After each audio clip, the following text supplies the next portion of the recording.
Good morning angel. नमस्कार दोस्तों, मैं मनीष शेरदार आपका होस्ट आज के इस एमसीएल ट्रेनिंग सेशन में, और आशा करता हूं कि आप सभी स्वस्थ और मस्त होंगे। दोस्तों, आगे बढ़ने से पहले इस वेबिनार के बारे में चंद महत्वपूर्ण बातें मैं आपसे शेयर करना चाहता हूं। दोस्तों, यह वेबिनार एक टेलीविजन प्रसारण की तरह है जिसमें आप सभी मुझे देख और सुन सकते हैं, लेकिन मैं आपको देख नहीं सकता।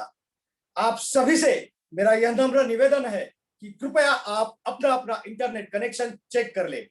अपने साथ एक नोटपैड, एक पेन और पानी की बोतल रखें ताकि इस ट्रेनिंग सेशन के दौरान जो भी महत्वपूर्ण बातें बताई और सिखाई जाए आप उसे नोट कर ले। अगर इंटरनेट कनेक्शन या और किसी वजह से आपका यह ट्रेनिंग प्रोग्राम मिस होता है तो आपको परेशान होने की कोई जरूरत नहीं। दोस्तों, इस प्रोग्राम के खत्म होते ही इस प्रोग्राम की ऑडियो और वीडियो फाइल शेयर की जाएगी। आप सभी अपने अपने फ्रंट एंड कोऑर्डिनेटर से कांटेक्ट करके इस फाइल को हासिल कर सकते हैं। और एक महत्वपूर्ण बात दोस्तों, इस चैट बॉक्स में एक लिंक शेयर की गई है। कृपया इस लिंक पर जाकर अपना महत्वपूर्ण फीडबैक हमें भेज दीजिए। आपका फीडबैक हमारे लिए बहुत मायने रखता है।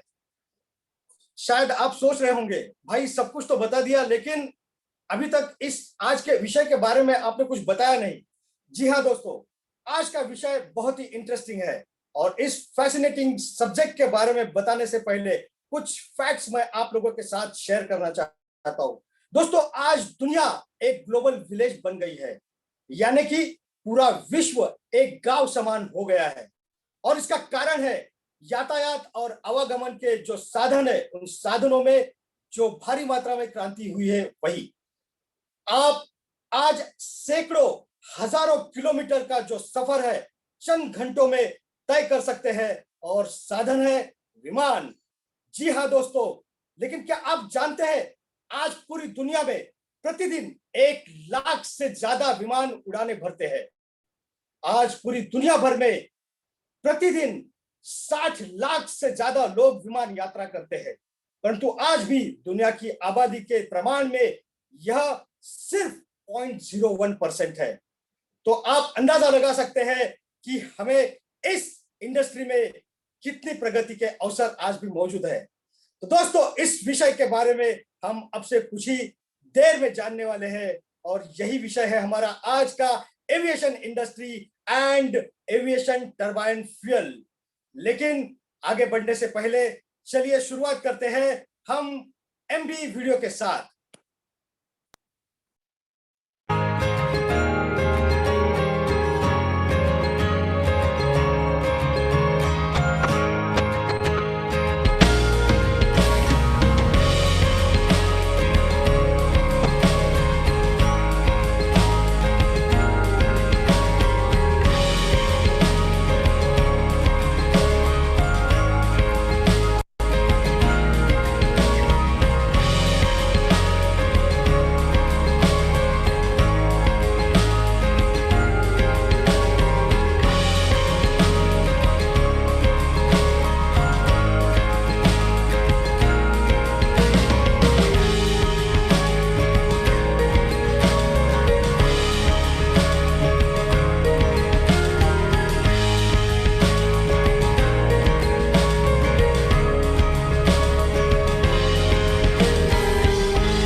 दोस्तों, अब मैं आपके सामने एमसीएल विजन, मिशन और वैल्यूज पढ़ूंगा। आप सभी इसे मेरे साथ दोहराएं, जिसके लिए आपके सामने एक स्क्रीन शेयर की जाएगी। तो चलिए पढ़ते हैं एमसीएल के लिए शपथ। मैं Mangesh Shelar Mira clean fuels limited का सदस्य हूं और अपने पूरे होशो हवास में हमारे संगठन के मिशन और विजन को हासिल करने में इसे सफलता दिलाने की शपथ लेता हूं।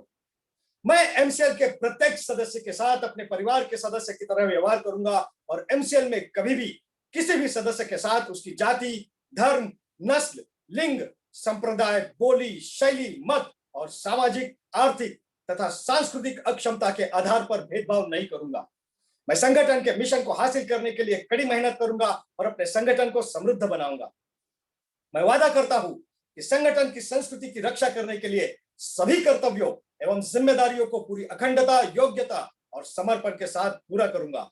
मैं हमेशा एमसीएल के प्रमुख मूल्यों, नीति संहिता और आचार संहिता का पालन करूंगा और उसके खिलाफ किसी भी तरह के गलत आचरण के लिए हर कार्रवाई के लिए तैयार रहूंगा। मैं न्यायोचित आदेशों का पूरी ईमानदारी के साथ पालन करने और काम में किसी भी तरह की चुनौती का सामना करने के लिए तैयार रहने का वादा करता हूं। एमसीएल विजन 2030 तक भारत को ईंधन के क्षेत्र में आत्मनिर्भर बनाना। लक्ष्य, एमसीएल एक ऐसी मूल्य श्रृंखला विकसित करने के लिए प्रतिबद्ध है जो ऊर्जा, पर्यावरण और आम लोगों को सशक्त बनाने के लिए समर्पित है। बुनियादी मूल्य, नवाचार, कुछ नया करना है तो पुराने तौर तरीकों से काम करना बंद करें। पर्यावरणवाद, अगर पर्यावरणवाद के हित में सोचना कोई सिद्धांत है तो इससे बेहतर सिद्धांत दूसरा नहीं हो सकता। देशभक्ति, यह केवल भावना की बात नहीं बल्कि अपने देशवासियों की सेवा करने की योग्यता की बात है। नैतिक आचार संहिता, निष्ठा, हम अपने व्यवसाय में निष्पक्ष, ईमानदार, पारदर्शी रहेंगे और हम केवल सही काम करेंगे भले ही कोई भी आसपास न हो। जिम्मेदारी, हमें जो काम सौंपा गया है उसके लिए हम 100% उत्तरदायी होंगे। साथ ही हम अपने ग्राहक, कर्मचारी, सदस्य, पूर्तिकार और समुदाय सहित सभी हितधारकों के प्रति उत्तरदायी होंगे। अनुराग, हम हर कार्य को मन लगाकर पूरे ध्यान के साथ करेंगे ताकि हमारे उत्पादन, हमारे नवीनीकरण, हमारे परिचालन और व्यवसाय के काम में सबसे ऊंचा मानदंड और गुणवत्ता का पालन हो सके।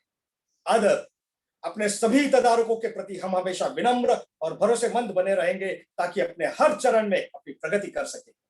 मानवता, हम अपने व्यवहार से यह दिखलाएंगे कि हमारा एक ही धर्म है, मानवता की सेवा। आचार संहिता, हमारे एमसीएल के मिशन को हासिल करने के लिए एमसीएल से जुड़े हर व्यक्ति को आजीवन इस आचार संहिता का पालन और प्रचार करना चाहिए। गोपनीयता अनुरक्षण, एमसीएल आपको बहुमूल्य जानकारी सिखाती है और बांटती है। उस गोपनीय जानकारियों को अपने परिवार के सदस्यों और करीबी दोस्तों सहित किसी भी व्यक्ति को नहीं बताना चाहिए। आपको जो डिजाइन, ड्राइंग और दस्तावेज बताए और दिए गए हैं उन्हें किसी भी व्यक्ति के साथ बांटने के लिए ईमेल न करें और ना ही इसकी फोटोकॉपी तैयार करें। जितनी जल्दी हो सके घमंड करना छोड़ दे। हमेशा शांत, विनम्र और सभ्य बने रहे। आलोचना, बुराई और परिवाद करना बंद कर दे। एमसीएल समुदाय में किसी भी व्यक्ति के बारे में बुरी बात न करे। एमसीएल के हितधारकों के बीच हर तरह के आर्थिक व्यवहार को लेकर हमेशा पारदर्शी बने रहे। याद रखें कि हमेशा धनराशि आपके द्वारा किए गए कष्ट की प्रतिफल होगी। किसी भी प्रकार के प्रतिस्पर्धी कारोबार, एमएलएम, धर्म या राजनीति को बढ़ावा देने वाली बातों की हमारे समुदाय में बिल्कुल भी अनुमति नहीं है। समय निष्ठा सफलता की कुंजी है। एमसीएल समुदाय द्वारा बुलाई गई हर बैठक के लिए सभी को समय पर उपस्थित रहना चाहिए। ज्येष्ठ और वरिष्ठ जनों के लिए आज्ञाकारी रहे। समुदाय के साथी सदस्यों, कनिष्ठों और महिलाओं की सुरक्षा करें। आपके साथ हर व्यक्ति को सुरक्षित महसूस होना चाहिए। वास्तविक और निष्ठावान प्रशंसा करें। हमेशा अपने आसपास के लोगों को उनके सकारात्मक गुणों की अन्वेषणा के माध्यम से प्रेरित करें और उन गुणों के बारे में सार्वजनिक रूप से प्रचार करें। समुदाय के साथी सदस्यों पर नजर रखें। यदि आपको कोई सदस्य नियमों का उल्लंघन करता हुआ नजर आता है तो कृपया इसे लिखित रूप से प्रशासन की जानकारी में लाने से न हिचकिचाएं। उल्लंघन करने वालों को सख्ती से दंडित, निलंबित, निष्कासित किया जाएगा। दोस्तों, अब समय हो चुका है हमारे आज के थॉट ऑफ द डे का, और आज का सुविचार है, सफलता एक दिन में नहीं मिलती, सफलता एक दिन में नहीं मिलती, लेकिन एक दिन जरूर मिलती है। जी हाँ दोस्तों, सफलता पाने के लिए चाहिए संयम और दृढ़ विश्वास, जो हमारे आने वाले स्पीकर में कूट कूट के भरा है। कदम कदम पर मुसीबतें आई, लेकिन वह चट्टानों की तरह अटल रही। दोस्तों, उनके विश्वास का फल आज हम देख रहे हैं और बहुत जल्द चखेंगे भी। तो चलिए आमंत्रित करते हैं gold medallist, technocrat, executive director of MCL, miss Prachi Dhole. नमस्कार। एमसीएल परिवार में एक बार फिर से मैं आप सबका स्वागत करती हूँ। तो चलिए हम बढ़ते हैं आज के वेबिनार सेशन की ओर।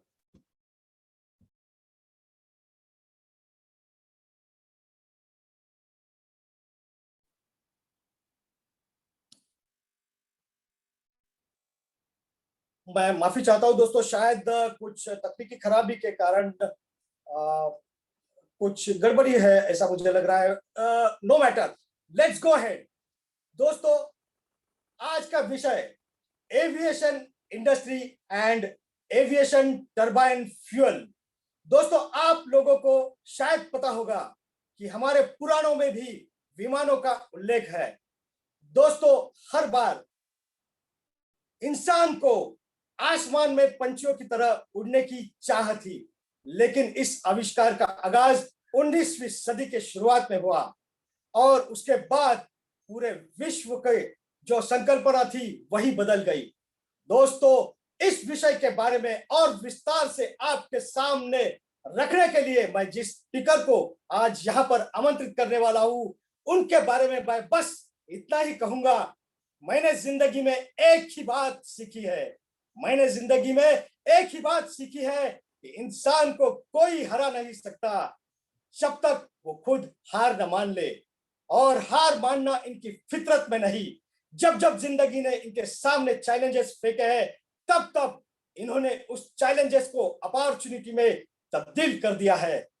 दोस्तों, मैं, मेरा घर, मेरा परिवार, इतना संकुचित विचार करने के बजाय संपूर्ण ब्रह्मांड को अपना घर मान के इन्होंने उसके सुरक्षा की जिम्मेदारी अपने मजबूत कंधों पे उठाई है, और इसका माध्यम है MCL.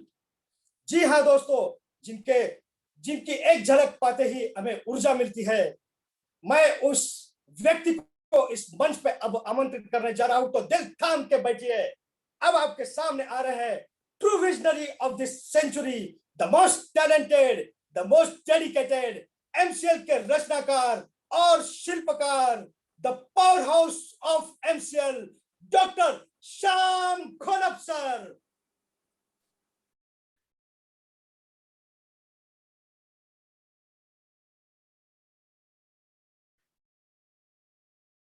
I am unable to start my video.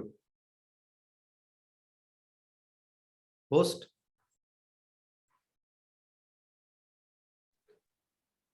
Host, can you please? Yes. It is done. Great. Thank you very much. Thank you very much, Mangesh sir.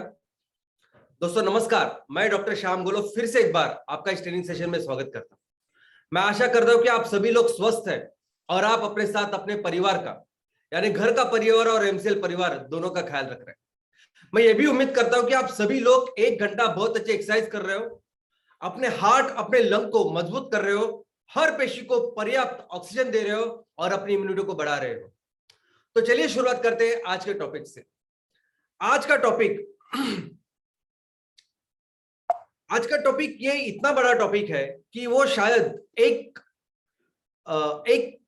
Presentation में या एक वेबिनार में उसको पूरी तरह से डिस्क्राइब करना थोड़ा सा मुश्किल है।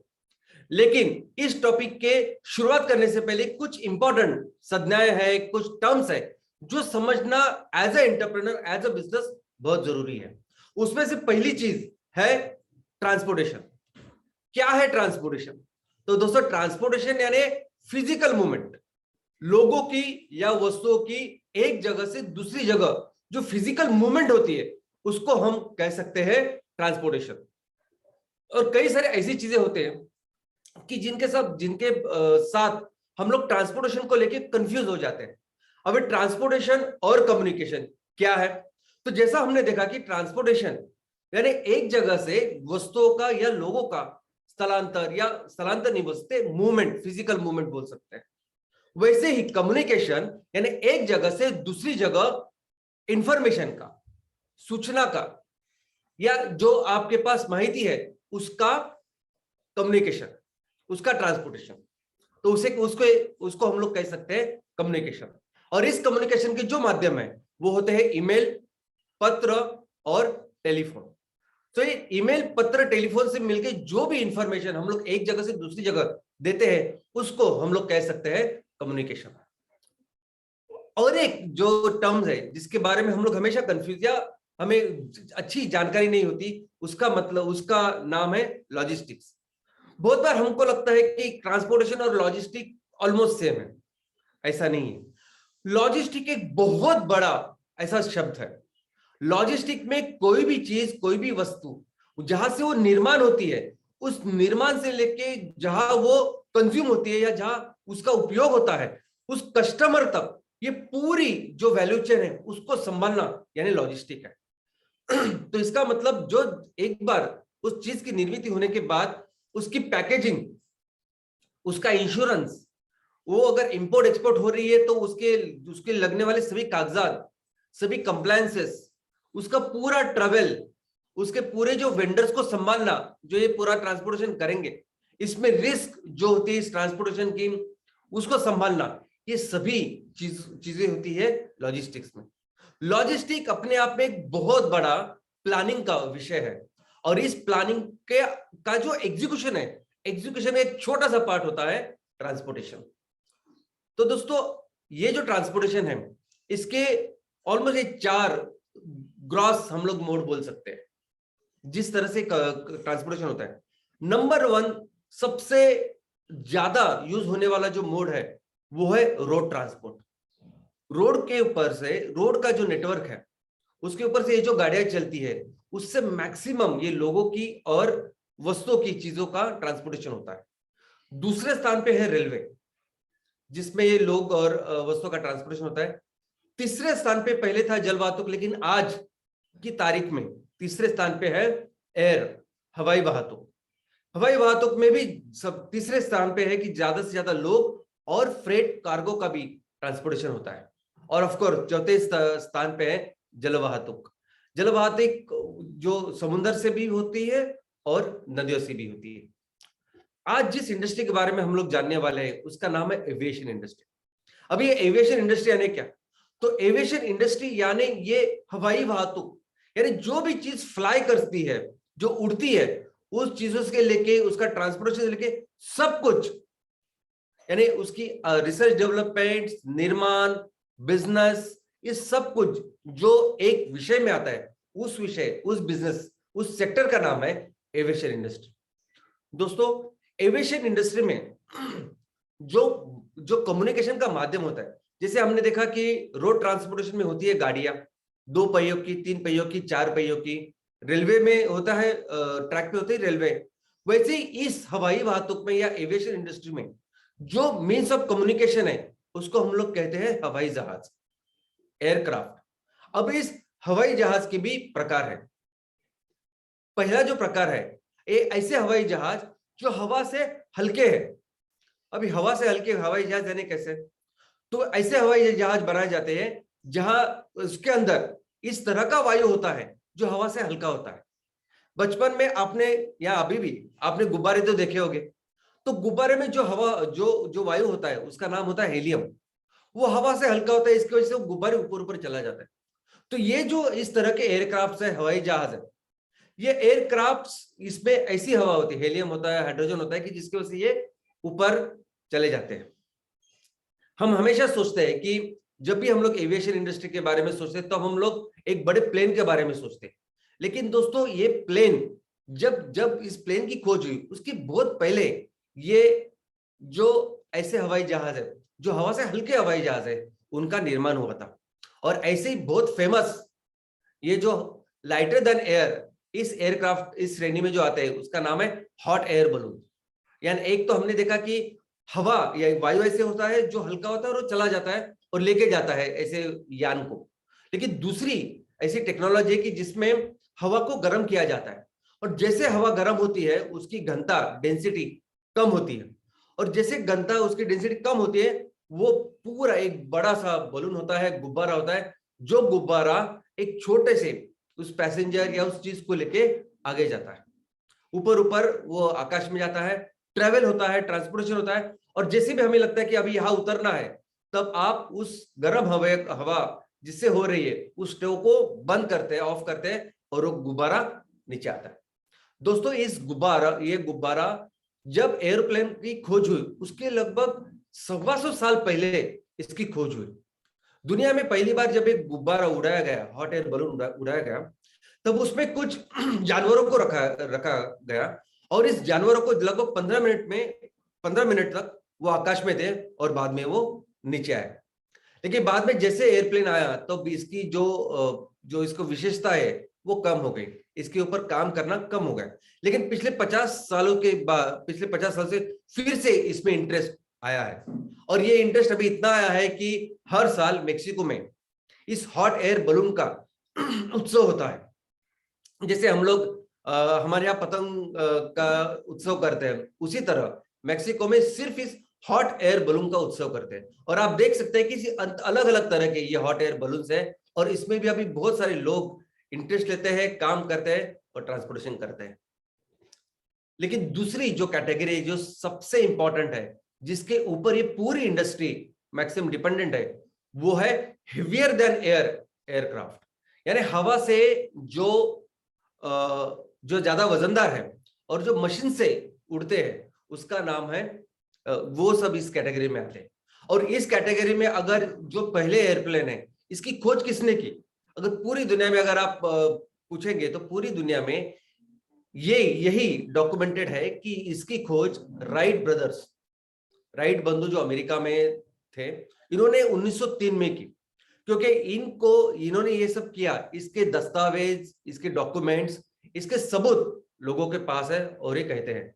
लेकिन दोस्तों, भारत में इसके पहले लगभग 8 साल पहले एक युवक, एक शिवकर बापूजी तळपदे, जो बॉम्बे में रहने वाले एक शास्त्रज्ञ, एक टीचर थे, जेजे स्कूल ऑफ आर्ट में वो टीचर थे, लेकिन उनका बाकी के विषयों में भी बहुत अच्छा अभ्यास था। उन्होंने दुनिया का पहला हवाई जहाज बनाया। ऐसे बहुत सारे डॉक्यूमेंट यानी रिटन डॉक्यूमेंट्स हमारे पास, लेकिन इसको पुष्टि देने वाले जो पर्याप्त ऐसे डॉक्यूमेंट जो होने चाहिए, जो सबूत होने चाहिए, वो नहीं है। इसकी वजह से ये लोग मानते नहीं कि इन्होंने पहला हवाई जहाज तैयार किया। दोस्तों, इसके ऊपर एक फिल्म ही बनी है जिसका नाम है हवाईजादा। 2015 में ये मूवी बनी है जिसमें आयुष्मान खुराना इन्होंने काम किया। लगभग अभी तक भी, यानी 3-4 साल पहले तक भी, इंटरनेशनल जो साइंस कॉन्फ्रेंस है उसमें भी भारत ने रिप्रेजेंटेशन किया था कि आप राइट बंधु का नाम निकाल के इनका नाम दो, क्योंकि इन्होंने दुनिया में पहले हवाई जहाज की खोज की है। लेकिन ऑफ कोर्स विदाउट डॉक्यूमेंटेशन और विदाउट जो सबूत है वो न होने के कारण ये इसको अभी तक माना नहीं गया है। दोस्तों, इस एविएशन इंडस्ट्री को लेके कुछ बहुत इंपॉर्टेंट टर्म्स है जिसको हमें समझना जरूरी है। नंबर 1 है एरोस्पेस इंजीनियरिंग।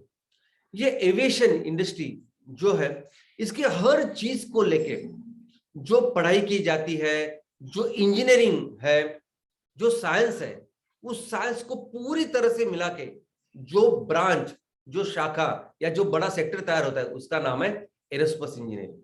लेकिन इस एरोस्पेस इंजीनियरिंग की भी 3 अलग अलग प्रकार है। सबसे पहला जो प्रकार है उसका नाम है एरोनॉटिक्स। अभी एरोस्पेस इंजीनियरिंग का एक जो ब्रांच है उसका नाम है एरोनॉटिक्स।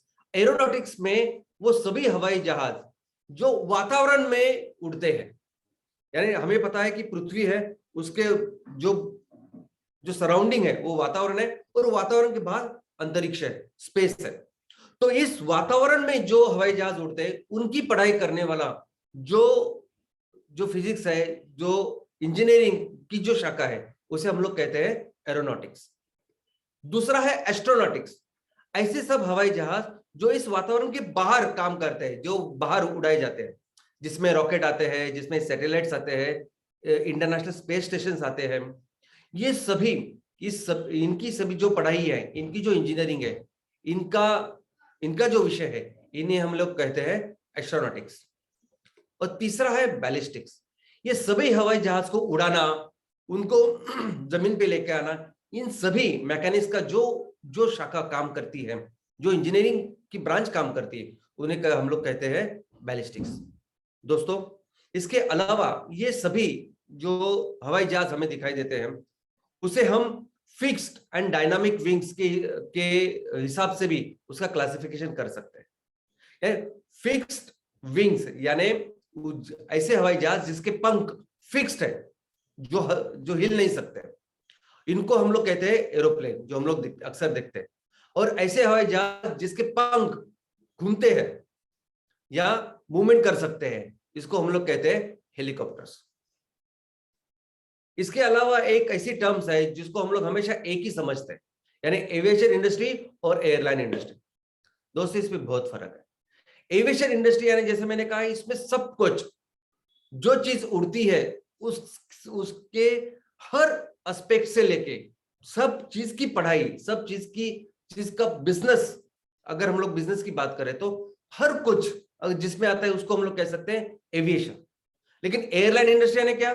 तो एयरलाइन इंडस्ट्री यानी इस हवाई, ये जो वाहतुक है, हवाई जो ट्रांसपोर्टेशन है, इसके माध्यम से लोगों का और वस्तुओं का एक जगह से दूसरी जगह ट्रांसपोर्टेशन करना, लेके जाना, इसको हम लोग कहते हैं एयरलाइन इंडस्ट्री। तो ये इंपॉर्टेंट फर्क इसमें है। एविएशन इंडस्ट्री बहुत बड़ी संकल्पना है और उसका एक छोटा सा पार्ट है एयरलाइन इंडस्ट्री। तो आज जिसके ऊपर हम लोग देखने वाले हैं थोड़ा सा ऊपर से, वो है एविएशन इंडस्ट्री। दोस्तों, एविएशन इंडस्ट्री का जो महत्व है वो दिन ब दिन बहुत बहुत इंपॉर्टेंट होता जा रहा है। आप देख सकते हैं कि जैसे एक ट्रांसपोर्टेशन का कम्युनिकेशन का ये जो माध्यम है, ये बहुत तेजी से आगे बढ़ रहा है। जिसे मंगेश सर ने कहा कि पूरी दुनिया आज एक ग्लोबल विलेज, एक ग्लोबल गांव बन चुकी है। लोग चाहते हैं कि एक बहुत कम समय में दुनिया के एक कोने से आप दूसरे कोने में जा सकते हैं। और इतना ही नहीं, सिर्फ आपकी बात नहीं, लेकिन अगर एक कोने में आप कोई माल तैयार कर रहे हो, आप कोई वस्तु तैयार कर रहे हो, तो बहुत कम समय में वो दूसरी जगह जा सकती है। It is only because of aviation. तो दिन ब दिन बहुत तेजी से ये सेक्टर बढ़ रहा है। ये सेक्टर के बारे में इतनी सारी जानकारी है, इतनी सारी इंफॉर्मेशन है, इतना सारा डिस्कशन हो सकता है कि जो ऑफ कोर्स ये इस छोटे से वेबिनार में ये पॉसिबल नहीं। अगर हम ये जो इंडस्ट्री, इस बिजनेस के एंगल से इसे देखें, पर्सपेक्टिव से देखें, तो इस बिजनेस के भी दो बिग कैटेगरीज है। एक है सिविल एविएशन। सिविल एविएशन यानी नागरी वाहतुक, उसमें आ सकते। तो उसमें सभी ये जो सिविल के जो ट्रांसपोर्टेशन है, जो बिजनेस के माध्यम से जो फ्रेट या कार्गो की ट्रांसपोर्टेशन, ये सभी उसमें आती है। लेकिन एक बहुत बड़ा सेक्टर उतना ही, वो है मिलिट्री एविएशन इंडस्ट्री। अभी मिलिट्री एविएशन इंडस्ट्री यानी हर देश की एक खुद की वायुसेना है। उस वायुसेना में जो माध्यम है इस कम्युनिकेशन का या सभी चीजों का, वो हवाई जहाज ही है। इस हवाई जहाज में हर देश के अपने अपने जरूरतें हैं। उसके हिसाब से ये हवाई जहाज की निर्माण होता है, उसके ऊपर रिसर्च डेवलपमेंट होता है, उसके ऊपर वो काम करते हैं। बहुत बड़े बड़े ऐसे हवाई जहाज इस मिलिट्री एविएशन में है, बहुत बड़े बड़े, इतने बड़े बड़े कि एक हवाई जहाज में बहुत सारे छोटे छोटे जो लड़ाकू विमान है उसको डाला जाता है और एक जगह से दूसरी जगह लेके जा सकते हैं। बात है, ऐसे भी हवाई जहाज है। अगर साधारण आप देखोगे तो एक हवाई जहाज अगर एक अपने देश की सीमा छोड़ के दूसरी देश की सीमा में जब एंटर करता है, तो वहां रडार होते हैं, जो रडार ऐसे ऑब्जेक्ट को इमीडिएटली डिटेक्ट करते हैं और उसको मार गिराते हैं। लेकिन ऐसे भी हवाई जहाज बने हैं कि जो इस रडार के ऊपर डिटेक्ट नहीं होते। इसके आगे चल के ऐसे भी हवाई जहाज इस मिलिट्री एविएशन में है कि जहां लोग नहीं चलाते, अपने आप चलते हैं। उसके आगे चल के अभी ऐसे एविएशन इंडस्ट्री में इनोवेशन आ गया है कि ये पूरा काम अभी ड्रोन से भी हो रहा है। ड्रोन का एक बहुत बड़ा एप्लीकेशन इस मिलिट्री एविएशन इंडस्ट्री में, जो हर देश अब इसको कर रहा है।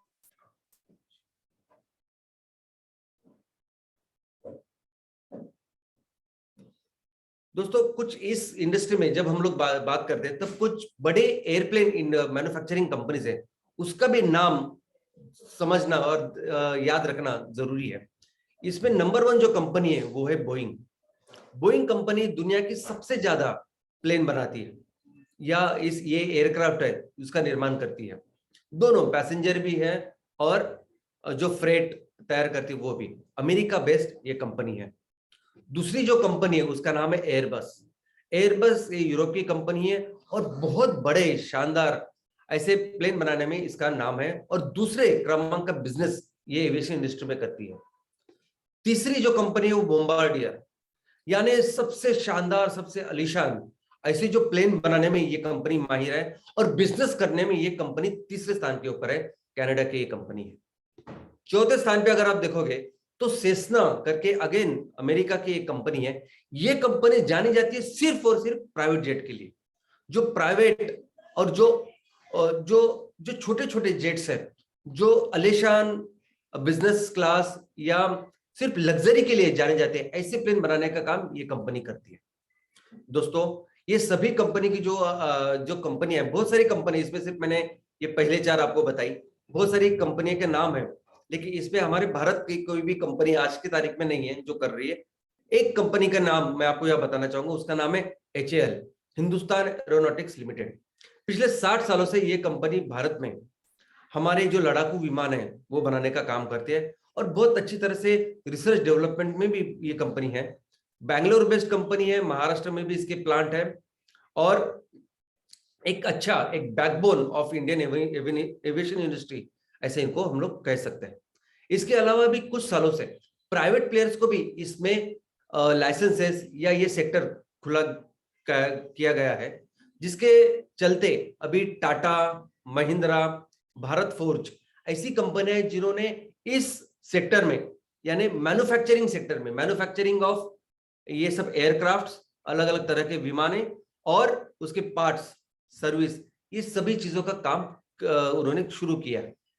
ये पूरे अंतरराष्ट्रीय लेवल पे अगर आप देखोगे तो मैक्सिमम अमेरिकन कंपनीज है, यूरोप कंपनीज है जो पूरी दुनिया में सबसे ज्यादा बिजनेस करती है।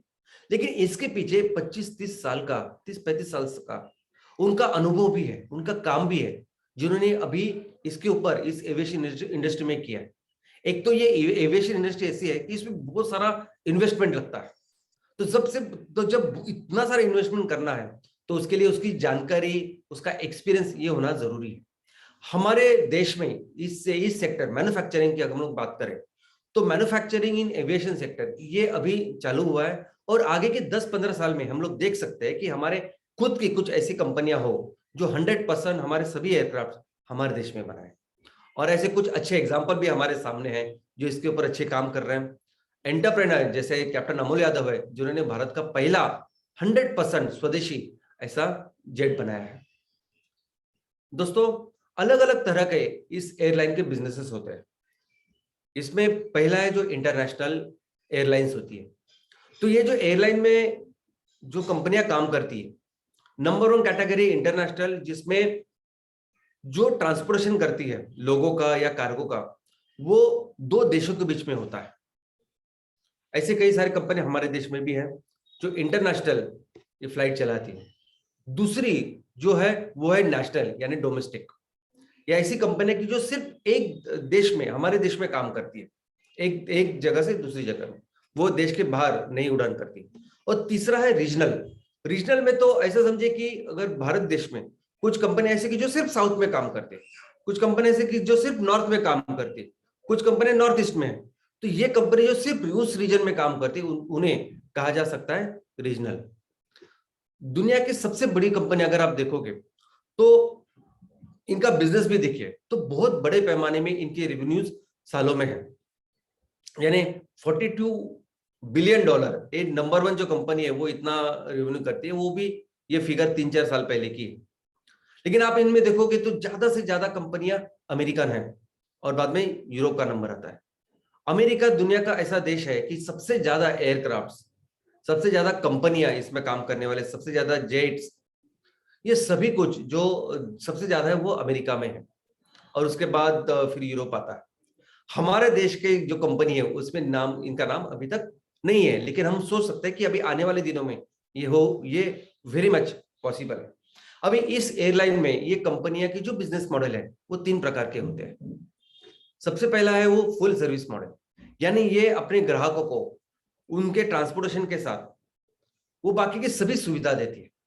यानी आपका पूरा जो लगेज है, जितना भी आप लेना चाहते हैं वो लेके जा सकते हैं, वो आपको खाना सोना बाकी सब कुछ ये आपको सर्विस देती है। दूसरी जो एयरलाइन की श्रेणी है, जो बिजनेस मॉडल है और काफी पॉपुलर है ऑल ओवर द वर्ल्ड, वो है लो कॉस्ट मॉडल। अभी लो कॉस्ट मॉडल में आपको बहुत ज्यादा लगेज आप लेके जा नहीं सकते, बहुत कम लगेज आप लेके जा सकते हैं। दूसरा, आपको खाना पीना उसमें कुछ आपको मिलता नहीं, सिर्फ आप एक जगह से दूसरी जगह जाने का जो माध्यम है वो उसमें होता है। और लोग ये कंपनी देखते हैं कैसे ज्यादा से ज्यादा लोगों को हम ट्रांसपोर्टेशन करवाएं और अपना रेवेन्यू करें। तीसरा जो है वो चार्टर मॉडल, यानी जैसे हम लोग आज ओला उबर देखते हैं, प्राइवेट टैक्सी होती है, उसका ड्राइवर होता है और हमें एक जगह से दूसरी जगह छोड़ता है, वैसे ही एयरप्लेन के बारे में भी होता है। बिजनेस जो कंपनियां हैं वो बिजनेस के बारे में जब उनको उनके जो एग्जीक्यूटिव्स है उनको एक जगह से दूसरी जगह जाना होता है, तब ये चार्टर प्लेन का उपयोग करती है। या शादियां या ऐसे कुछ फंक्शन होते हैं कि जहां से लोगों को जाना होता है, तब भी ये इसका उपयोग करती है। एक और श्रेणी है जिसका नाम है कार्गो फ्रेट मॉडल। इसमें कुछ कंपनियां दुनिया में ऐसी है कि जो इस पैसेंजर ट्रांसपोर्टेशन में जाते ही नहीं, वो काम ही नहीं करते, वो सिर्फ काम करते हैं कि एक जगह से वस्तुओं का ये जो सामान है एक जगह से लेके दूसरी जगह तक लेके जाए। और इस कंपनी में जब से हम लोग देख सकते हैं, फेडेक्स नंबर 1 कंपनी है, यूपीएस ये दूसरे नंबर की कंपनी है, और ऐसे कई सारे लोकल जैसे कतार, चाइना, इनकी लोकल अपने अपने देश की सिर्फ कार्गो करने वाली एयरलाइंस है। और नेक्स्ट, अभी आपने बहुत दिन से सुना होगा स्पेस टूरिज्म। कुछ ऐसी कंपनियां हैं, कुछ ऐसे इंथुजियास्ट है कि जो ऐसे कंपनियों का, ऐसे एयरलाइंस का या ऐसे बिजनेस मॉडल को डेवलप कर रही है कि जहां एज अ टूरिस्ट आप अंतरिक्ष में जा सकते हो। और इसमें दुनिया के सबसे बड़े जो बिजनेसमैन है उसमें वो शामिल है। यानी हम लोग देख सकते हैं कि इसमें जेफ बेजोस जो अमेज़न के मालिक है, दुनिया के सबसे रिचेस्ट पर्सन है, उन्होंने अपनी एक कंपनी खोली है जिसका नाम है ब्लू ओरिजिन। ये भी आपको अंतरिक्ष में लेके जाके वो स्पेस टूरिज्म वगैरह कराएगी। दूसरी जो कंपनी है जो दूसरे स्थान पे दुनिया के सबसे अमीर पर्सन है, जिनका नाम है इलॉन मस्क, जिनकी कंपनी टेस्ला जिसके नाम से वो जाने जाते हैं, उन्होंने भी अपनी एक कंपनी शुरू की है जिसका नाम है स्पेसएक्स, वो भी करती है। और तीसरे ये है रिचर्ड ब्रांसन, जिनकी कंपनी का नाम है वर्जिन, ये भी इसमें काम करती है। तो आने वाले दिन में हम लोग देख सकते हैं कि ऐसा एक सेक्टर, एक ऐसा बिजनेस मॉडल भी तैयार हो सकता है। दोस्तों, इसके अलावा ये एग्रीकल्चर में भी एविएशन का बहुत बड़ा महत्व है।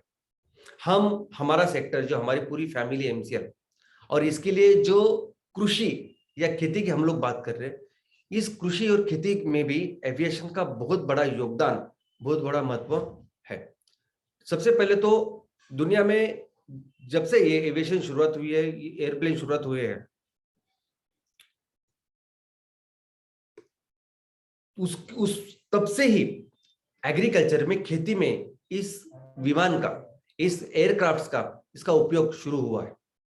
1921 में जब बहुत आपको पता है कि अमेरिका में और बाहर की जगह पे बहुत बड़े बड़े फार्म्स होते हैं, तो वहां लोगों की संख्या कम होती है, इसलिए भी उन्होंने इसकी एयरक्राफ्ट की, विमान, इसकी जो सेवा है उसकी शुरुआत की कि कैसे इसका एप्लीकेशन किया जा सकता है। लेकिन एक जगह पे जब बीमारी बहुत बड़ी थी, तो बीमारी को कंट्रोल करने के लिए बहुत इफेक्टिवली इन्होंने इस एयरक्राफ्ट का उपयोग किया था। यानी विमान में वो पूरे इंसेक्टिसाइड, वो पूरी दवाइयां उन्होंने लगाई, और वो दवाई उन्होंने पूरे जहां खेतों में बीमारी थी वहां उन्होंने छिड़की। बाद में ये सभी चीजें फर्टिलाइजर और बाकी की चीजों में भी हो गई। लेकिन आज की तारीख में आप देख सकते हैं कि जहां जहां खेती में रिसर्च एंड डेवलपमेंट बहुत अच्छी बनी है, जैसे इजराइल है, बाकी के हमारे आजू बाजू के देश है, जिसपे हर एकड़ से जो खेती का जो पार्ट है उसमें से मैक्सिमम कैसे आउटपुट हम लोग निकाल सकते हैं, हर चीज के लिए आज वो एविएशन का उपयोग करते हैं। यानी जमीन कैसी है, कहाँ कितना पानी देना चाहिए, क्या प्रॉब्लम्स है, वो देखने के लिए भी ड्रोन का आज उपयोग होता है। यहाँ तक कि अगर आपको वहां एक स्पेसिफिक जगह जाके अगर उसको दवाई देनी है, कुछ अलग चीजें देनी है, उसके लिए भी ड्रोन का उपयोग होता है। हर चीज के लिए आज ड्रोन का उपयोग उन्होंने बढ़ाया है। हमारे देश में भी बहुत सारी जगह पे अभी ड्रोन का उपयोग शुरू होने वाला है। तो आने वाले दिनों में हम लोग देख सकते हैं कि इस एविएशन इंडस्ट्री, इस एग्रीकल्चर में, इस कृषि में बहुत इंपॉर्टेंट, बहुत बड़ा योगदान करने वाली है। दोस्तों, तो चलिए देखते हैं हमारे देश में क्या स्थिति है, हमारे देश में इस एविएशन इंडस्ट्री की क्या परिस्थिति है। तो सबसे पहले तो हमारे देश, आप सोच नहीं सकते इतना बड़ा पोटेंशियल हमारे देश में है।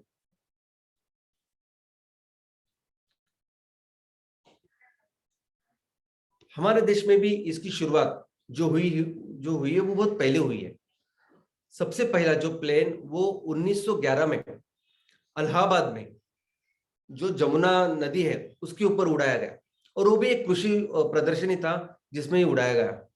तो कृषि और एविएशन, ये जो इंडस्ट्री, वो तो डे 1 से साथ में ही है।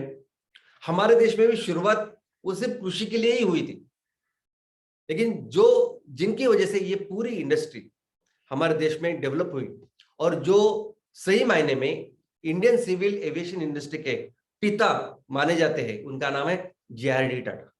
दोस्तों, कुछ ऐसे एंटरप्रेन्योर, ऐसे उद्योजक होते हैं कि जिनसे हम लोग बहुत प्रेरणा ले सकते हैं, और वो पैसों के लिए, बिजनेस के लिए, बहुत सारा पैसा है इसलिए काम नहीं करते, वो एक पैशन समझ के काम करते हैं, वो एक सपना लेके काम करते हैं। उसमें से एक प्रेरणादायी अगर कुछ पर्सनैलिटी है तो उनका नाम है JRD टाटा। उन्होंने इस एविएशन इंडस्ट्री की शुरुआत, वो पहले है, उनकी कंपनी पहले की जिन्होंने पहला ये लाइसेंस लिया हमारे देश में एयरलाइन इंडस्ट्री का, और उन्होंने पहले खुद वो प्लेन चलाया, कराची से लेके बॉम्बे तक वो खुद प्लेन चला के लेके आए, और भारत का वन ऑफ द फर्स्ट, पहला जो एयरपोर्ट था वो जुहू में आज भी है मौजूद, वहां उन्होंने उसको उतारा था। तो एकदम डेडिकेटेड, एकदम पैशनेट इन्होंने उस टाइम पे इस टाटा एयरलाइन की स्थापना की थी, और तब से हमारे देश में इस एविएशन इंडस्ट्री की शुरुआत हुई है। और अभी आप देखोगे तो उसका क्रम कैसे हुआ है। तो सबसे पहले 1932 में टाटा एयरलाइन की शुरुआत हुई। जैसे दूसरा विश्व युद्ध खत्म हुआ, वैसे ही 1946 में एयर इंडिया इंटरनेशनल, यानी उनका टाटा का नाम उन्होंने बदल के एयर इंडिया रखा। 1948 में गवर्नमेंट भी उनको ज्वाइन हुई, PPP मॉडल जैसे, और 1953 में 53 में गवर्नमेंट ने इस पूरे इंडस्ट्री को, इस पूरे कंपनी को 100% का राष्ट्रीयकरण किया और देश की कंपनी बनाई। लेकिन फिर भी उसको पूरी तरह से चला रहे थे JRD टाटा। तो जो भी गवर्नमेंट की भी जो एयर इंडिया है उसको भी जो बढ़ाया वो JRD टाटा ने। उसको उसके बाद 1986 में प्राइवेट सेक्टर्स प्लेयर, उनको परमिशन मिली एयर टैक्सी के हिसाब से। 1994 में प्राइवेट जो करियर्स है उनको भी शेड्यूल्ड सर्विसेज, यानी जिस एयरलाइन में हम लोग जिस सर्विसेज की बात करते हैं उसमें वो सर्विसेज कर सकते हैं, ऐसी कंपनियां भी आप शुरुआत करते हैं, ऐसी उनको परमिशन मिली। ऐसे गवर्नमेंट ने अपने पॉलिसीज चेंज की, और 2003 में एक सबसे इंपॉर्टेंट चीज हुई, और वो थी लो कॉस्ट एयरलाइन। आज की तारीख में हमारे यहाँ ऑल ओवर द वर्ल्ड वैसे देखा जाए तो, लेकिन हमारे यहाँ, हमारे देश में एविएशन इंडस्ट्री में सबसे अच्छा काम अगर कोई कर रहा है, सबसे ज्यादा बिजनेस कोई कर रहा है, तो वो है लो कॉस्ट एयरलाइंस। और उस लो कॉस्ट एयरलाइन की शुरुआत हुई 2003 में। और फाइनली अभी कुछ दिन पहले एयर इंडिया फिर से टाटा ग्रुप के पास चला गया। तो एक पूरा सर्कल कंप्लीट हुआ। सभी लोग जो एयर इंडिया में काम करते हैं, उसके स्टेक होल्डर्स है, सभी लोग बेहद खुश है कि ये कंपनी फिर से एक बार ऐसे कंपनी के हाथ में चली गई जो कोड ऑफ कंडक्ट, जो वसूल जो उनके होते हैं वो बहुत शानदार है। दुनिया में अगर आप देखेंगे तो भारत का बहुत बड़ा ये सेक्टर हो सकता है। आज की तारीख में भी अगर आप देखोगे तो सबसे ज्यादा पैसेंजर जो ट्रेवल करते हैं विमानों में, उस पे हम तीसरे स्थान के ऊपर, भले ही एज ए एविएशन इंडस्ट्री हम लोग 8वें स्थान के ऊपर है, लेकिन हम जितने ज्यादा पैसेंजर ट्रैवल करते हैं तो पहले अमेरिका, बाद में चाइना, तीसरे स्थान पे हम लोग हैं। दोस्तों, हमारा इंफ्रास्ट्रक्चर अगर आप देखोगे तो 153 ऐसे एयरपोर्ट्स है जो वर्किंग में है, जो काम कर रहे हैं, जिसमें से 35 ये इंटरनेशनल फ्लाइट्स करते हैं। और ये एयरपोर्ट्स अलग अलग टाइप के होते हैं। कुछ एयरपोर्ट्स 100% गवर्नमेंट के हैं, कुछ एयरपोर्ट्स 100% प्राइवेट के हैं, कुछ 100% मिलिट्री के इसमें, कुछ एयरपोर्ट्स ऐसे कि जो सिर्फ और सिर्फ मिलिट्री इस्तेमाल करती, जिसमें सिविल को अलाउड ही नहीं है। और कुछ ऐसे स्ट्रिप्स है जो दोनों ही मिलिट्री और सिविल दोनों इस्तेमाल करते हैं, और कुछ ऐसे स्ट्रिप्स है कि जो सिर्फ 100% सिविल इस्तेमाल करती है। लेकिन दोस्तों हमारे यहाँ एक बहुत बड़ा अनटैप्ड पोटेंशियल है। इस सेक्टर में दुनिया में बहुत बड़ा काम करने वाला, अगर मैं बिजनेस की बात करूं तो पिछले 3 सालों में सबसे ज्यादा एविएशन इंडस्ट्री की जो ग्रोथ हो रही है वो हमारे देश में हो रही है। यहां तक कि पिछले 15 सालों में अगर आप इसका एक कंपाउंड एनुअल ग्रोथ रेट देखोगे तो इस ग्रोथ रेट में भी सबसे आगे भारत है। आज की तारीख में भी अगर आप इंफ्रास्ट्रक्चर की बात करोगे तो हमारे यहाँ सिर्फ 153 नहीं तो 486 यानी 486 ऐसे एयरपोर्ट्स है, एक्चुअल है एयरपोर्ट्स है। 486 शहरों में हम लोग ये एयरलाइंस इसका बिजनेस शुरू कर सकते हैं। लेकिन ऑफ कोर्स ये जो एयर स्ट्रिप्स है, ये जो एयरपोर्ट्स है, इनको कुछ इन्वेस्टमेंट की जरूरत है, और जो इसकी पूरी योजना सरकार ने बनाई है, और ऑलमोस्ट ऑन एन एवरेज इस हर एक एयरपोर्ट को लगभग 50 करोड़ की इसकी लागत, इसकी इन्वेस्टमेंट की जरूरत है, तब हम लोग बहुत बड़े लेवल पे काम कर सकते हैं। और इसी के लिए गवर्नमेंट ने 2016 से एक योजना की शुरुआत की है जिसका नाम है उड़ान। अभी उड़ान का अगर फुल फॉर्म आप देखोगे तो उसका फुल फॉर्म है उड़े देश का आम नागरिक। तो कैसे ये आम नागरिक जो है, जो आज ट्रेन में सफर करते हैं, बसेस में सफर करते हैं, कैसे दो छोटे छोटे टायर 2 सिटीज, यानी जो बड़े बड़े मेट्रोस है उसमें तो विमान सेवा है ही, लेकिन जो छोटे छोटे शहर है उसमें कैसे हम लोग इसको जोड़ सकते हैं। ऐसे 400 शहरों को जोड़ने का लक्ष्य इस स्कीम या इस योजना के द्वारा रखा गया है। और इसमें गवर्नमेंट ने बहुत सारे स्कीम्स भी रखे हैं, यानी बहुत सारी योजनाएं रखी है। सबसे पहले तो गवर्नमेंट ने क्या किया कि अगर आपकी कंपनी है, अगर आप ये काम करना चाहते हो, इसमें ये एयरलाइन डेवलप करना चाहते हो, बिजनेस करना चाहते हो, तो 49% फॉरेन डायरेक्ट इन्वेस्टमेंट इसमें है, यानी 49% आपकी कंपनी की जो इक्विटी है आप डायरेक्टली बाहर से पैसा ऑटोमेटिक क्लियरेंस से आप लेके आ सकते हो। तो कितनी भी बड़ी कंपनी का आप निर्माण कर सकते हो और पैसा बाहर से ला सकते हो, इन्वेस्टमेंट बाहर से ला सकते हो। दूसरा, ये इसमें जो कस्टम ड्यूटी जो पहले 2.5% थी वो अभी उन्होंने पूरी तरह से हटा दी है। और उन्होंने कस्टमर के लिए एक टारगेट रखा है कि उनका जो फेयर है, जो उनका जो खर्चा है, जो टिकट है, वो टिकट 2,500 रुपया 1 घंटे का अगर प्रवास है तो उसके लिए मैक्सिमम 2,500 रुपए तक होना चाहिए। एक तो 1 घंटे का, नहीं तो 500 किलोमीटर, ऐसा उन्होंने गवर्नमेंट ने रखा है। और इस तरह से लगभग गवर्नमेंट ने 108 एयरपोर्ट्स अभी वो इसको डेवलप कर रही है।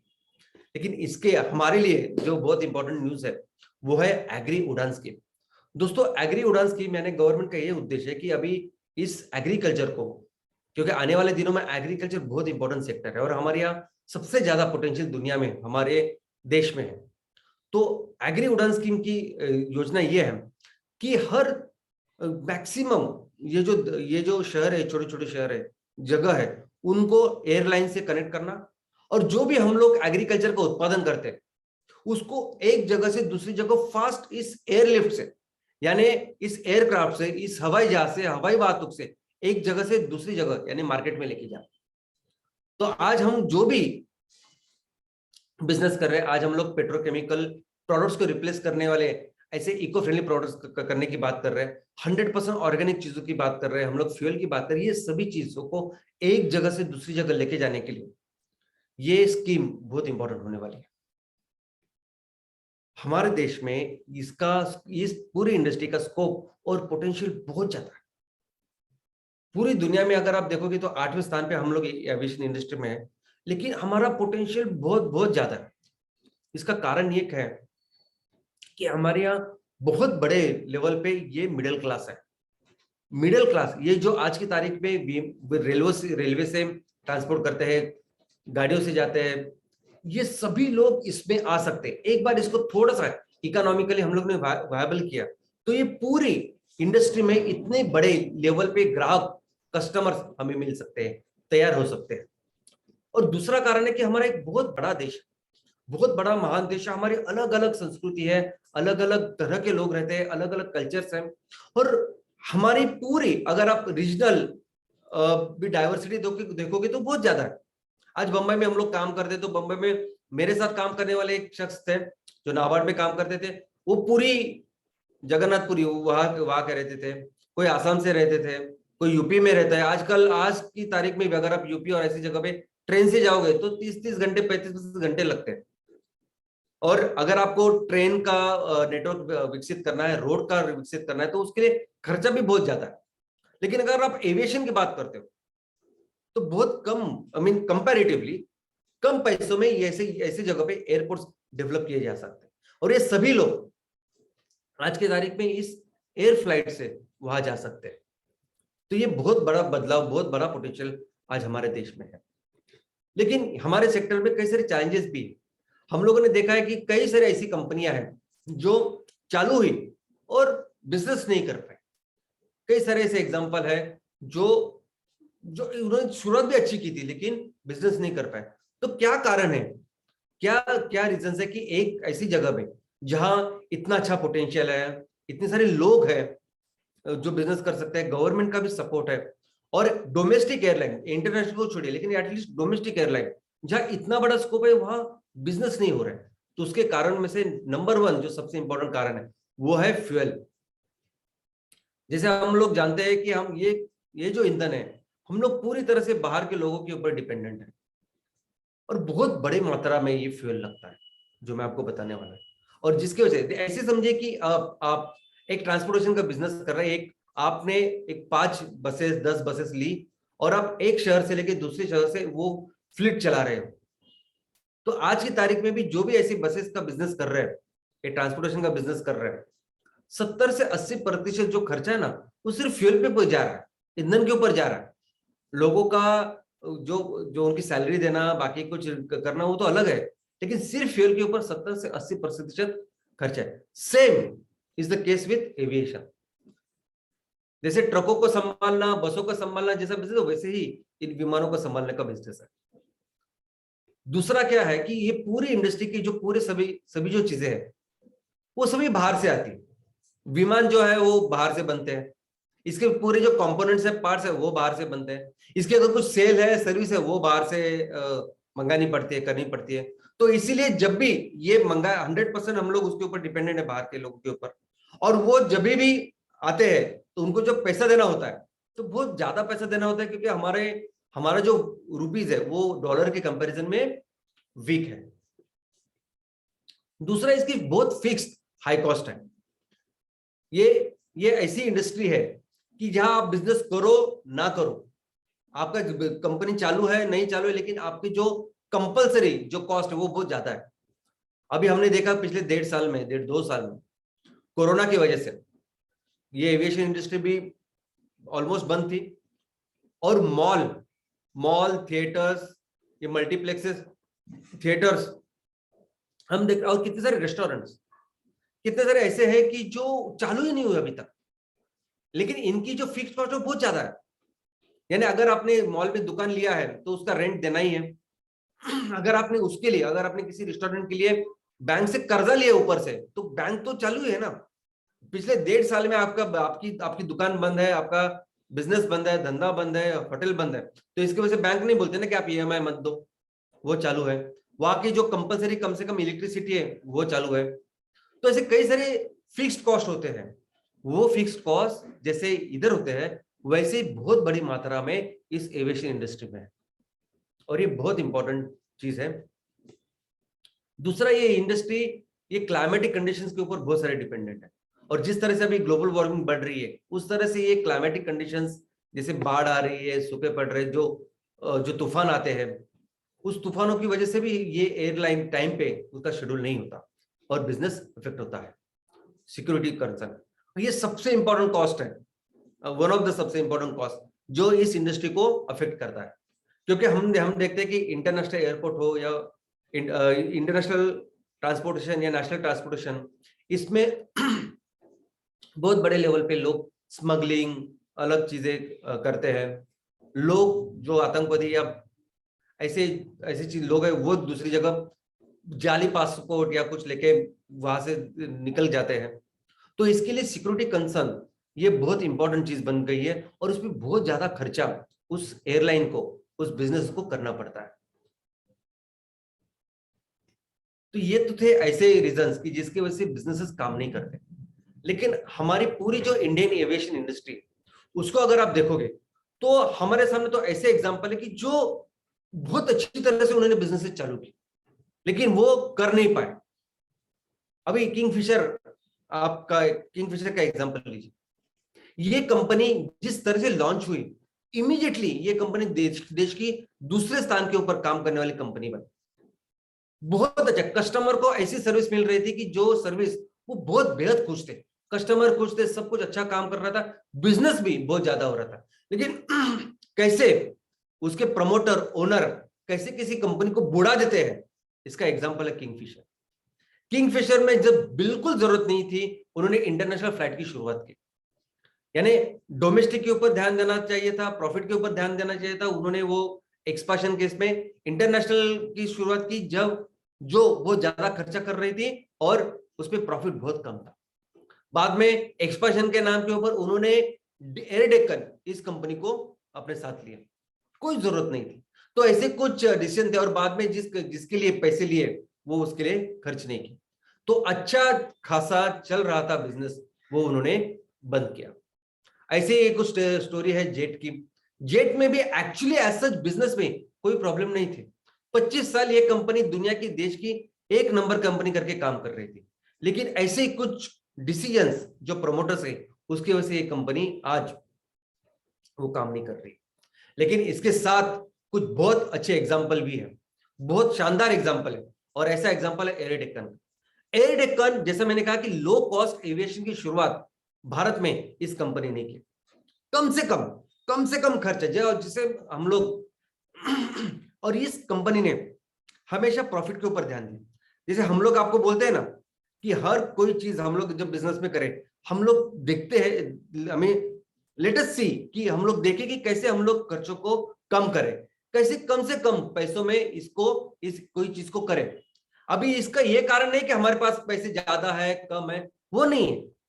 ये उस जो बिजनेस मॉडल है, बिजनेस करने का तरीका है, वो इंपॉर्टेंट है।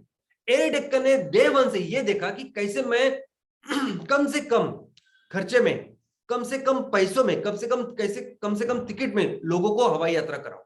उन्होंने देखा ही नहीं उन लोगों की तरफ कि जो लोग ऑलरेडी हवाई यात्रा कर रहे थे, उन्होंने तो उन लोगों की तरफ देखा जो हवाई जहाज में कभी बैठे नहीं थे। ऐसे लोगों को कैसे ज्यादा से ज्यादा लोगों को मैं इस हवाई जहाज कराऊं, कैसे ज्यादा से ज्यादा बिजनेस करो, इस तरह से उन्होंने ये किया।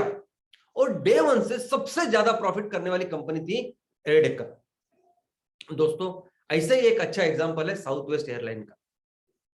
अमेरिका में जब आतंकी हमले हुए और उसमें वो जो 2 वर्ल्ड टावर है वो गिराए गए, उसके बाद कई महीनों तक कोई भी एयरलाइन कंपनी काम नहीं कर रही थी, लोग ट्रैवल ही नहीं कर रहे थे, इतना खौफ सभी इसमें था।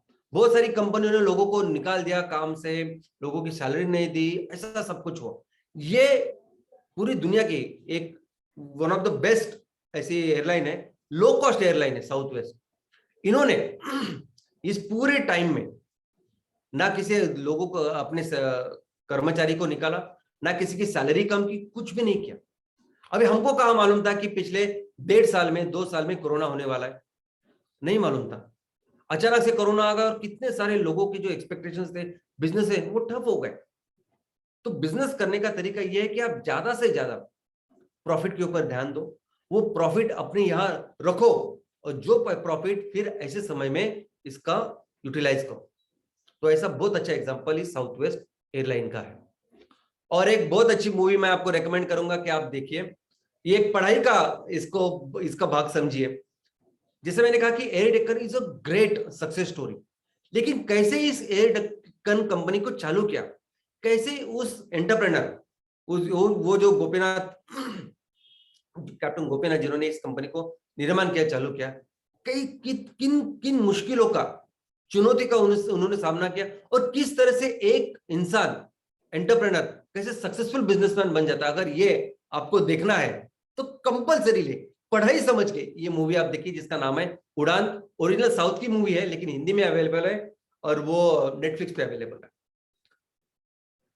और अभी देखते हैं aviation turbine fuel, jet fuel. अभी ये जेट फ्यूल है या एटीएफ, एविएशन टरबाइन फ्यूल यानी क्या?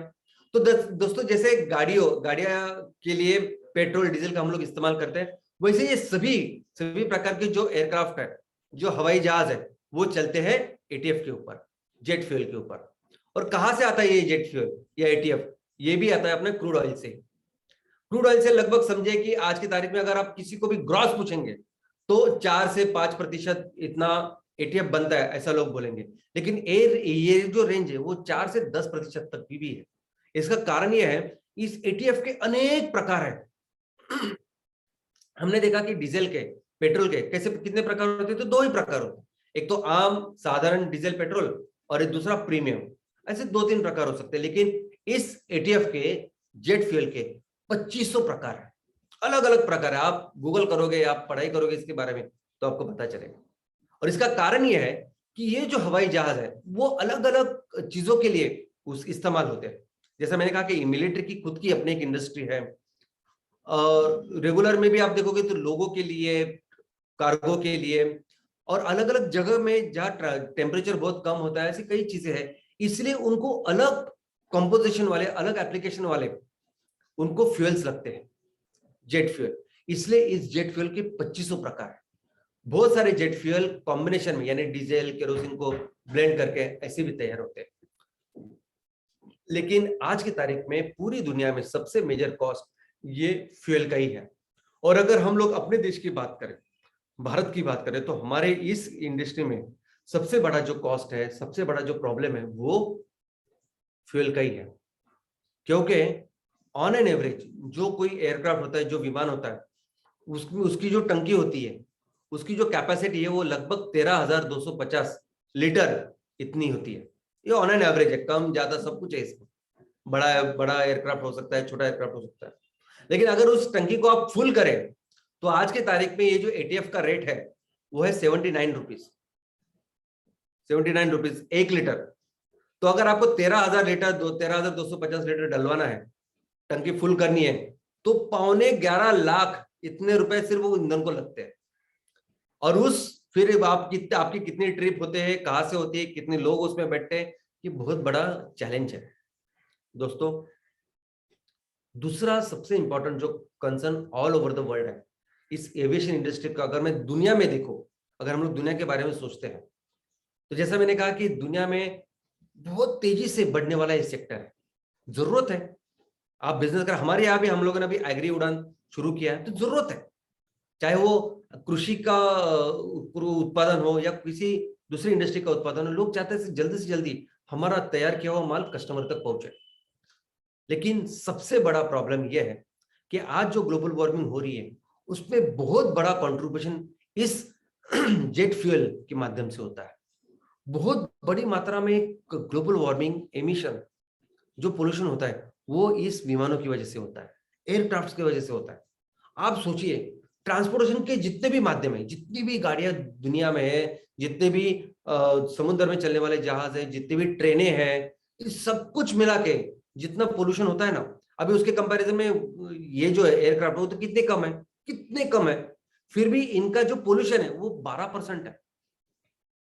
और आप सोच नहीं सकते, लेकिन पूरे सभी जो एयरलाइंस, सभी जो इंडस्ट्री इसमें काम करती है, सबसे बड़ा चैलेंज आज उनके सामने ही है।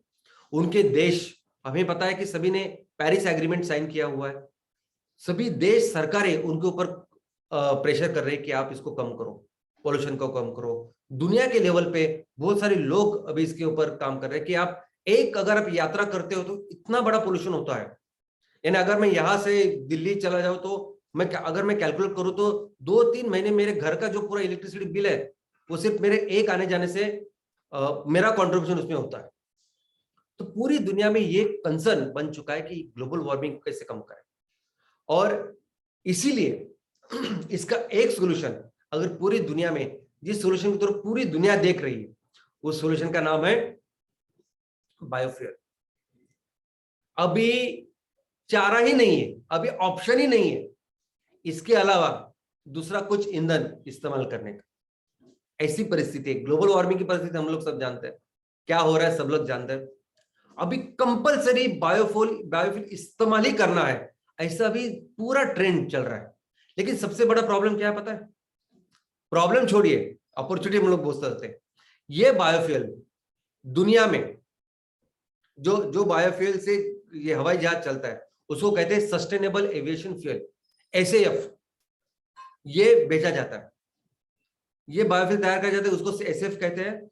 पूरी दुनिया में ये एसएएफ नॉर्मल जो जेट फ्यूल होता है, एटीएफ होता है, उससे 2 से 3 गुना महंगा है।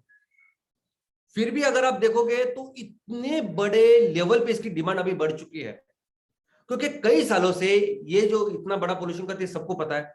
लगभग 20 सालों से इसके ऊपर इतना काम हुआ है कि ऑलमोस्ट सभी प्रकार के एयरक्राफ्ट, सभी प्रकार के विमान, हेलीकॉप्टर, सब कुछ उन्होंने 100% बायोफ्यूल के ऊपर चलाए।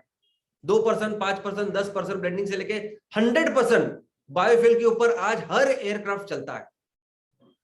और इसमें ऐसी कंपनी जो अभी इस बायोफ्यूल का निर्माण करती है वो तो इतना बिजनेस कर रही है, उसका एक नाम है नेस्टे ऑयल। दोस्तों दुनिया में ऐसी कंपनियां हैं, बड़ी बड़ी कंपनियां की जिन्होंने कसम खाई है कि वो 100% बायोफ्यूल का इस्तेमाल करेंगे उनके विमानों में। ऐसी कंपनियों में नाम है बड़े बड़े कंपनी जैसे माइक्रोसॉफ्ट, गूगल, एप्पल, और अभी हाल ही में अमेजॉन ने भी वो डिक्लेयर किया कि वो 100% एसएएफ सस्टेनेबल एविएशन फ्यूल को यूज करेंगे। और ये तैयार करने वाली और इनको देने वाली सबसे बड़ी कंपनी आज की तारीख में है वो है नेस्टे ऑयल। नेस्टे ऑयल इस फ्यूल का निर्माण करती है और इनको देती है। और नेस्टे ऑयल की अगर आप बैलेंस शीट देखोगे, अगर उसके आप देखोगे कि क्या आने वाली प्लानिंग है, तो पूरा फोकस उनका बायोफ्यूल के ऊपर है। दोस्तों बायोफ्यूल ये कंपलसरी है आने वाले दिनों में फॉर एविएशन इंडस्ट्री। हमारे देश में भी आप देखोगे तो 2000 यानी 5, 7, 6 से लेके हर हवाई जहाज हमने इतनी सारी ट्रायल ली है कि ये बायोफ्यूल पे ये सभी तरह के हवाई जहाज चलते हैं। और हमारी एविएशन इंडस्ट्री भी इसको बढ़ावा दे रही है, क्योंकि इसके अलावा कोई चारा ही नहीं। आप भी हम लोग सभी पेरिस एग्रीमेंट के सिग्नेटरीज है। इतना बड़ा प्रॉब्लम इस आज ग्लोबल वार्मिंग का है, तो ये कंपलसरी हर इंडस्ट्री, एयरलाइन की कंपनियां भी जैसे स्पाइस जेट, इन्होंने आप देख सकते हैं कि बहुत बड़ा एम्बिशियस प्लान सिर्फ बायोफ्यूल को लेके रखा है कि 100% सभी उनकी जो गाड़ियां है, सभी जो एयरक्राफ्ट है वो बायोफ्यूल के ऊपर चलेगी। दोस्तों लेकिन ये बायोफ्यूल आता कहां से? ये एसएएफ सस्टेनेबल एविएशन फ्यूल आता कहां से, कैसे बनता है ये? तो ये जो पीछे आप देख रहे हैं जो ग्रीन, वो है अलगे। ये जो जेट फ्यूल है, एविएशन टर्बाइन फ्यूल है, मैंने जैसे कहा कि ये डीजल केरोसिन से सिमिलर प्रॉपर्टीज इसकी होती है, तो इसको 100% रिप्लेस किया जा सकता है बायोडीजल के साथ। और आज जो रॉ मटेरियल है जिससे ये एसएएफ बनाया जाता है, जैसे नेस्टे ऑयल ये जो कंपनी वो बनाती है अलगे से। हम भी, एमसीएल भी ये कर सकते। ये कैसे बनेगा, क्या बनेगा, उसकी बिल्कुल चिंता मत करिए। 100% हम लोग पूरी तरह से, यानी अगर इसको जेट्रोफा से बनाना है, अगर इसको वेस्ट ऑयल से बनाना है, यानी जो यूज करते हैं ना घर का ऑयल, बार बार यूज करने के बाद वो काला ऑयल बन जाता है, उसको भी 100% हम लोग कन्वर्ट कर सकते हैं एसएएफ में, वेस्ट ऑयल को। कोई भी वेजिटेबल ऑयल, कोई भी हम लोग इसको 100% कन्वर्ट कर सकते हैं एसएएफ में। ये ऑयल के लिए हम लोग जेट्रोफा भी लगा सकते हैं, इस ऑयल की खेती के लिए हम लोग अलगे भी कर सकते हैं। 100 एकड़ में जेट्रोफा जितना ऑयल देगा ना, उतना अलगे 1 एकड़ में देगा। और ये पूरा ऑयल हम लोग 100% इस फ्यूल में कर सकते हैं और ये पूरी दुनिया को बेच सकते हैं। दोस्तों आपको पता नहीं, ये बायोफ्यूल अगर हमने इसका सिर्फ ईंधन ही बनाया हमारे देश में, तो हमारे देश में एविएशन इंडस्ट्री की तरक्की कितनी बड़ी हो जाएगी। आज सबसे बड़ा चैलेंज जो हमारी इंडस्ट्री, ये एविएशन इंडस्ट्री का हमारे देश में, वो है फ्यूल। अगर उसका हमने ख्याल रखा, सिर्फ उसको चेंज किया, अगर हमारे किसान इसको बनाने लगे, तो आप सोच नहीं सकते दुनिया के नंबर 1 पे भी हम लोग एविएशन इंडस्ट्री को लेके जा सकते हैं। क्योंकि एक तो हम तो हमारी गाड़ियां हमारे सब वाहन चलाएंगे, पूरी दुनिया को देंगे ना हम लोग। 3 गुना ज्यादा रेट के ऊपर वो खर्चा वो ले रहे ईंधन, विमान का ईंधन, तो हम लोग उनको दे सकते हैं। और इसीलिए इसका जो फ्यूचर है, जो प्रोस्पेक्ट है, वो एमसीएल है। दोस्तों, एमसीएल के कुछ प्लांट डेडिकेटेड 100% ऐसे हो सकते हैं कि जो सिर्फ एटीएफ तैयार करेंगे, एटीएफ को रिप्लेस करने वाला एसएफ तैयार करेंगे, सस्टेनेबल एविएशन फ्यूल। कैसे करना है, क्या करना है, उसकी बिल्कुल चिंता मत करिए आप, 100% एक्सपर्ट है हम लोग इसमें, एमसीएल। तो इसलिए मैं हमेशा कहता हूं कि सस्टेनेबिलिटी जब भी लोग बोलेंगे तो उसका फ्यूचर सिर्फ एक ही है, वो है हमारा भारत देश।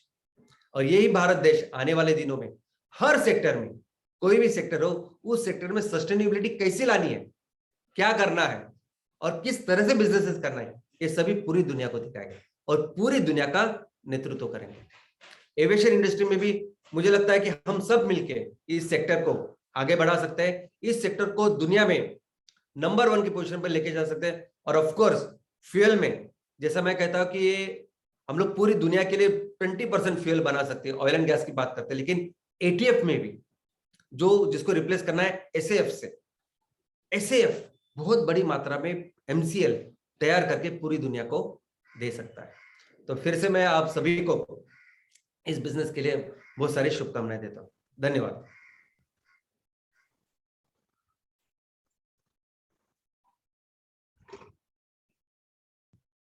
Thank you very much Shyam sir. तो श्याम सर ने कहा पूरी दुनिया को जो एसएफ है वो हम देंगे। जी हाँ, ये आज अगर आप देख रहे हैं कि लास्ट कुछ सीजन से जो श्याम सर में समझा रहे हैं, fuel, biofuel, clean fuels and उनका relations with the existing use of the fuel, और आज हमने श्याम सर के माध्यम से श्याम सर ने जो समझाया है वो एक अलग क्षेत्र था, एटीएफ, विमान का ईंधन, और उस क्षेत्र में भी एमसीएल क्या जादू करेगा, एमसीएल क्या फ्यूचर दिखाएगा, एमसीएल कहाँ जा रहा है, ये आज शायद बहुत सारे लोगों को तस्वीर साफ दिखाई देती होगी। लोग कहते हैं कि हमारा बायोफ्यूल कहाँ यूज होगा। मैं पूछता हूँ कि बायोफ्यूल कहाँ नहीं यूज होगा? बायोफ्यूल हर जगह पे यूज होगा। कल तक हम जमीन के ट्रक की बात कर रहे थे, तो आज हवा की बात कर रहे हैं, हवा में भी बायोफ्यूल यूज होगा। Thank you very much Shyam sir. और ये सिर्फ कमर्शियल नहीं है, श्याम सर ने बताया कि कैसे हवा में जो विमान जेट फ्यूल यूज कर रहे हैं वो सीधा एनवायरमेंट के ऊपरी हिस्से पर इतनी बड़ी तादाद में मात्रा में पोल्यूशन कर रहे हैं। तो ये हमारा ना कि commercial but it is our social angle too. Thank you very much sir. It was a great learning for all of us today, and it has taught us कि whatever future MCL is drawing, we are going towards a great vision and a great way. Thanks again. It was a masterly presented topic, sir, and it has given us the whole view and the picture of this aviation sector.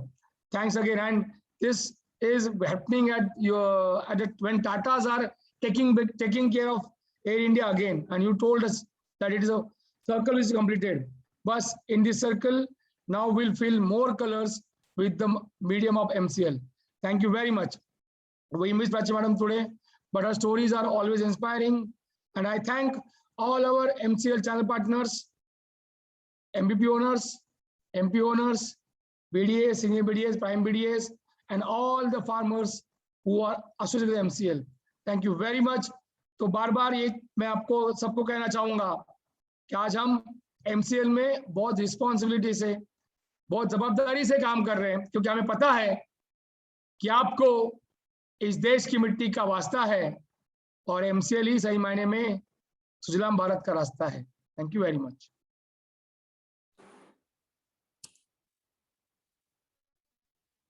Thank you, Lavesh sir.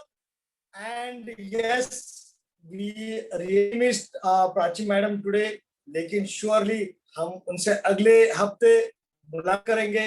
And thank you doctor Shyam sir, आज आप लोगों ने शायद शुरू होते ही सोचा होगा कि हम एविएशन इंडस्ट्री के बारे में क्या जानना चाहते हैं, लेकिन अंत में आपको पता चल चुका होगा कि विजन क्या है।